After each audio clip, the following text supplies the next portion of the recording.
Chest up, shoulders back. This is Revival Fitness, your home for gains and brains. We haven't been in this car in a while, kids. I am making this video now. We're gonna do more full ones, actually digging into this deeper. I have to get this video out. I have a lot going on. This is all I can do for now, but I think it's gonna cover pretty much all the bases that we need to. Because if you have not seen, bulking is now unpopular again. It was popular for the past, what, 3 years, 2.5 years or so, kind of in the mainstream, if you want to call it that. I mean, even all of the science-based people, they would basically unanimously talk about, oh yes, a small surplus is best. And now it's not anymore. Within the past 7 to 10 days, bulking is now useless. And that's how quickly it happens. And this is something I have told you guys about in the past. This is what these so-called science-based content creators do.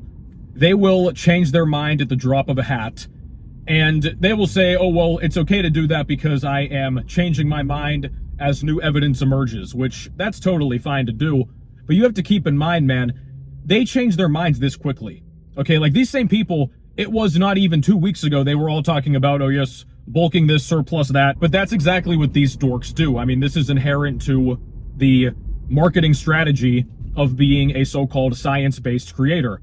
Whenever the science says something, no matter how much you take it out of context, no matter how much you just clip out a little section of a study, no matter how much you just don't really explain anything beyond the one little sentence or snippet or part of the conclusion of the study that you show, you're like, oh, well, see, it's right here, and now we know this, and then you make content about it. Then all of the hypertrophy cells, or you guys clap like seals because you say, oh, but see, the science says. Meanwhile, you have not actually read anything about it. You don't really understand it. You don't have the practical experience, and you're just parroting things that you've heard because it's Dunning-Kruger. You think you're smarter than you actually are, and it makes you feel good about yourself because you can say, well, actually, bullet point, bullet point, bullet point, because you heard somebody else say it. You know, I came on this platform with the intention of reviving the industry. At this point, I think it deserves to die, but that's the beauty of it because thanks to these science-based dorks, I'm gonna have work forever. Because you watch these guys, man, I mean, every other month there's the new thing, and then they're gonna conflate these terms. I mean, really, it's very similar to what Greg was doing a few years ago. I don't even know if he still talks about MainGaining a lot, but from what I can tell now, they are making similar points. But the thing is, the science-based crowd, they have the mechanisms in place, and, you know, they actually can go into the physiology a bit more so it sounds more valid. These same people are ones who have bulked in the past. I mean, some of them that I've seen are actively bulking right now. But since all of these so-called science-based people are now jumping on this bandwagon, which in another 2 years, I'm sure they'll change their minds again because there will be some new evidence, and they'll get a bunch of people saying like, hey man, I'm not making the gains you said I'd be making, what gives? And they'll be like, oh, well, actually, that was the old science, the new science, right? It's just gonna go back and forth forever. Also, very coincidental, wink wink, the fact that Alex Eubank just made his big reveal. He's going on TRT and he's like, oh, well, you know, I don't want to bulk and this and that. He's got a huge audience whether you like him or not. I don't believe that it is happenstance that all of these videos and all of the anti-bulking content's coming out now as soon as he said that. Keep in mind, this is not research that just came out a couple days ago. This is stuff that has been out for at least a little bit of time now. But now they're all bringing it up and referencing it. It's that best of both worlds thing. And like I've said before, man, I mean, go for it, test your luck, see how it goes for you. But the real world has taught us more lessons than any little laboratory experiment ever is going to. Here's the best part, okay? Because the entire premise of the science-based optimal training community, whatever you want to call it, the entire premise of optimal is that it is the absolute best way to do something. Everybody watching this content wants to build as much muscle as quickly as possible. Is anybody going to deny that? If you do, I don't know what world you exist in, but even people that don't want to get too big, bro, which, I mean, dude, the vast majority of you watching genetically will never have the opportunity to get so-called too big. Okay, I don't want to look like a big bodybuilder. Don't worry, you never will. But even if you're just a general guy that wants to have the so-called athletic physique, you want to build 15, 20 pounds of muscle mass, you still want to do it as fast as possible, right? But that is the great irony, because for all of that lip service they provide, these are the same people, mind you, that will say in terms of losing fat. Well, fat loss is only a matter of thermodynamics. It is merely calories in, calories out. If you enter a deficit, you can lose fat, and it's that simple. I mean, they chalk all of this up to a math equation, right? If you can just be below your maintenance level for whatever amount and whatever amount of time, you're going to lose the fat that you want. These are the same people that now we're talking about, oh, well, if you bulk and you're into your surplus and you gain some fat, that is not what you want to do. So we're led to believe now that you gain some fat, which, I mean, even as I've told you guys before, man, I have all kinds of videos about this. You don't need to be gaining all kinds of body weight or body fat on a bulk. That's another conflation they're going to keep making over and over, the dirty bulk fallacy. Guys, I called all this out 4 freaking years ago, but all we see is content about the best exercises in the tier list and the specific little tweaks to make to these exercises and these adjustments to your program you need to make. All this stuff, how to milk out the last 0.05% muscle mass possible. Everybody's completely obsessed with every single thing in the gym you could possibly do to so-called optimize your training. Then when it comes to the eating, it's like, oh, well, no, you don't want to eat more because you might gain a little bit of fat. And that's apparently a big deal now. From the same people that say fat loss is extremely easy, it's only a matter of mathematics. That's all it is. Okay, so we return to the idea of the best of both worlds. Because the main argument I've seen is like, okay, well, hypertrophy, muscle growth, is a matter of stimulus, not energy. So if you stimulate muscle growth, even if you're cutting, you can build muscle. Sure, that's also going to vary a lot depending on the individual circumstance, which leads to the first big question. Okay, if that's the case and you can build muscle in a deficit, why would you do maintenance? Why wouldn't you just cut and build muscle at the same time? That means you could hypothetically get leaner and leaner and get shredded bra, and then you could just build muscle. That sounds fantastic. So if their thinking is linear, wouldn't that make sense? Okay, so if the muscle growth is not based on your so-called energy reserves, it's based on the stimulus. If you prompt the stimulus even in a cut, why wouldn't the muscle grow as much as it possibly could? Then it will be, okay, well, actually, it's because if you're in a deficit, the energy substrate is lacking, so that's why maintenance is better. It's like, okay, if you're going to follow that logic, then why wouldn't a small surplus be better? Well, actually, no, because you don't need anything more than the current point. I've seen these comments and these captions now saying, oh, well, yes, you should stay at your maintenance point, which is 100 to 200 calories over maintenance. So it's not your maintenance point. And they'll say, oh, actually, it is your maintenance point. I'm like, okay, but you just said earlier, thermodynamics, calories in, calories out. So if you're above your maintenance point with calories, how are you at the maintenance point? And then in the comment section, you have all these kids like, so basically a really lean bulk. And it'll have a bunch of upvotes and people were like, exactly, bro. Do we need to do the chart? Bulking. Any type of a surplus under the bulk fits under that umbrella. It doesn't matter if it's the itty bitty 30 to 50 calorie surplus or if it's an extreme dirty bulk, just complete dreamer mode, eating everything in sight.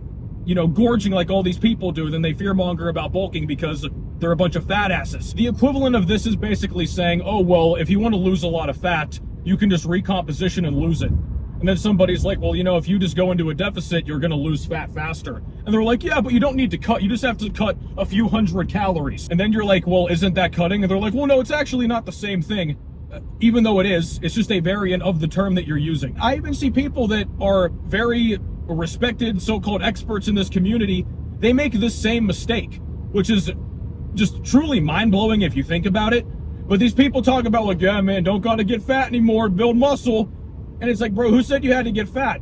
Again, this is self-imposed from these people. Like I just said, the fat asses. These people are fat asses, guys, okay? They can't control their appetites. So whenever they bulk, they use it as an excuse to eat everything in sight. They eat all their treats, all their snacks, and then they're like, oh man, it didn't work, bro. Shut up. I've even seen people who make this current content like bulking is useless. They all have the same thing. Guys, I called this to a T so long ago. It's the same shit every single time. Oh, I bulked and I got fat. Then I realized you didn't need to bulk that much or even at all. And then you're sitting there like, well, bro, you went through that bulking period. You still gained all the muscle from it. And then guess what you did? You cut down and lost it. And these are some people that go to bulks that are like 20% body fat or above. You don't even have to do that.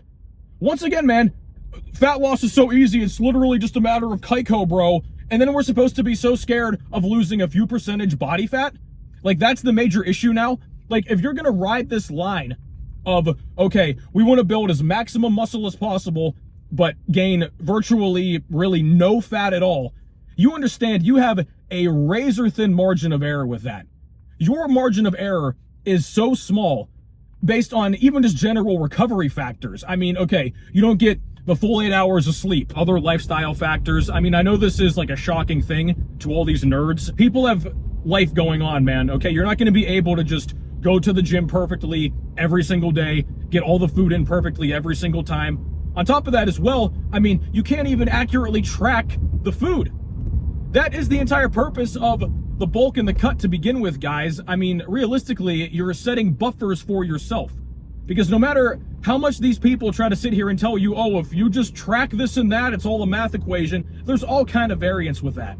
I explain this in my nutrition guide, the Body Composition Bible, in much more detail. It gives you that leeway so you're not beholden to that tiny, tiny margin of error. And that margin of error, understand, no matter how optimal your lifestyle is, and like I said, people are going to have issues that make the margin of error go in the opposite direction that you wanted to. It's inevitable. You're never going to stop that from happening unless you live in a laboratory where they just feed you every meal at the perfect time, you sleep the perfect amount of time every single night, you're not stressed out. Nothing else happens besides you just train and eat and sleep, ideally. So that's what this ultimately comes down to. It's like, do you want to be beholden to this razor thin margin of error to get the most gains in as short as time as possible that you want? Or do you want to just bulk and you can accept a little bit more body fat? It doesn't have to be that much. I mean, really, if you train effectively, man, you can effectively look leaner at higher body fats the more muscle that you build. And you extrapolate that out over many weeks, many months, even a year or longer. That's going to make a significant difference in your overall gains. Because again, if you're beholden to this tiny margin of error, always riding that maintenance line, you're going to have a lot of days that aren't optimal. And then what are you going to do? Well, I didn't gain the muscle I wanted, but I didn't gain any fat either. Even though you can lose the fat very easily. Fat is easy come, easy go, man. Okay, I mean, dude, you could gain fat pretty quickly, you can lose fat pretty quickly. And that's going to vary based on the person and other factors as well. But fat versus muscle on the whole, completely different speeds. Muscle takes a lot longer to build, but it's much harder to really let go of if you keep everything consistent. You make some diet tweaks, you could pack on some fat, lose some fat in a matter of weeks. Either way. And that's the funny thing too, because these same people will talk about, oh, well, this does not apply if you are underweight or very skinny. In that case, you should bulk. And then they never actually give a range. They just say, oh, if you're at a healthy weight, which is extremely vague and also completely lacking context. If you are at a so-called healthy weight, there's no need to bulk. Okay, what is a healthy weight? Dude, you could even be at a so-called healthy weight. But if you want to have the physique of somebody that has 30 more pounds of muscle than you, even if you're at that healthy weight, you're still skinny in relation to where you want to be. So what fucking good is that? Oh, if you're at a healthy weight, you're okay. Well, my weight that I want to be at is way exceeding the current one. This comes down to time, as I've told you before too. Do you want to take the same amount of time? Let's say you're going to add 20 pounds of muscle.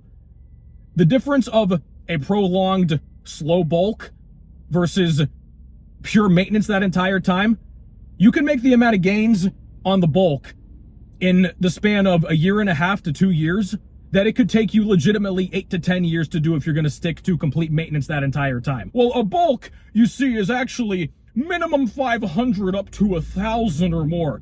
According to who? Based on your past shitty bulks? I know this has been kind of all over the place, this rant. I didn't really draw this up beforehand. I guess we're going to have to do this again, man. And it may keep going on for months and months because this whole science community now, they're all piling on top of this and it's not going to stop. Like, this is their new thing. And we'll see what some of the other big so-called science-based people say. You know, we'll see if Nippard releases a formal statement or something. Dr. Mike, he seems to still be pretty hell-bent on bulking. He doesn't seem like he's going to change his mind. I wouldn't think so. But you'll see what happens, man. A lot of people that have talked about bulking in the past, they'll slowly but surely jump on this bandwagon. I guarantee you they will, because it's the new trend, it's flashy, And then they're going to be like, hey, you can just do this. And then all these people that watch it are going to be like, hey, I've been doing this for a while now, and I'm not seeing a lot of results. And it's going to be like, oh, but just join my coaching community or something. Join my training group.